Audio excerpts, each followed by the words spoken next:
Climate Action ni mpango wa ajira kwa vijana mitaani, faida ikiwa ni kuhakikisha mazingira yanatunzwa, vijana wakipata ajira isiyo ya kudumu. Programu hiyo inatarajiwa kutekelezwa katika miji na maeneo ambayo yanashuhudia athari kubwa za mabadiliko ya hali ya hewa nchini Kenya. Serikali imeanzisha upya mpango huo wakilenga vijana chini ya umri wa miaka 35. Kazi kubwa kwa wale watakaochukuliwa itakuwa kusafisha mazingira, kuzibua mitaro ya majitaka pamoja na kupanda miti. Kamishna wa kaunti ya Mombasa, Mohamed Nur, amesema Mombasa inalenga kuajiri takriban vijana 18,500. Kasi ya mtaani ilikuwa ya serikali nyingine. Hii tunaitwa climate. Na tunaandika vijana 18,000. Vijana ni tumeambiwa tuandike 50-50. 50% wasichana, 50% wavulana. So hatutaki tukose hiyo percentage. Hiyo mpango itakuwa ya kutengeneza mabarabara, kufungua drainage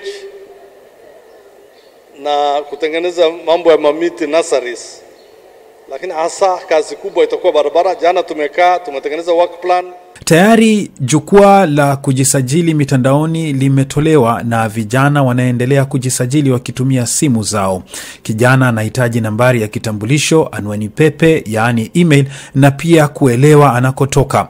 Seneta maalum wa jimbo la Mombasa, Miraji Abdillahi, amewahimiza wanawake kujisajili katika mpango huo ambao kila mtu atalipwa shilingi 500 kwa siku. Mumeambiwa masuala ya climate works. Itaanza kazi ya kufagia, kusafisha mitaro na kupanda miti.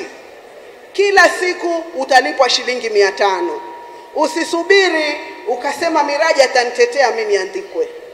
Nakwambia na mapema, mimi naitwa Mama Haki. Na haki ni sheria. Sheria nini? Ni msumeni. Wakati mbele na nyuma.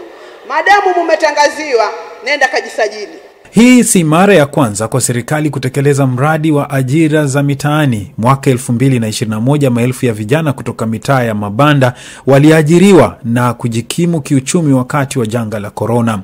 Wakati huo mitaa ya mabanda kama vile Bangladesh mjini Mombasa iliwekwa safi, mitaro ya maji taka ilizibuliwa, vichaka vikasafishwa na maji yaliyosimama yakashughulikiwa kuzuia kuzaana mbu.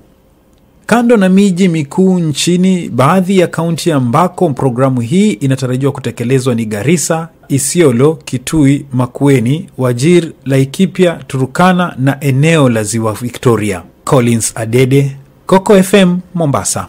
Coco FM, ladha ya pwani.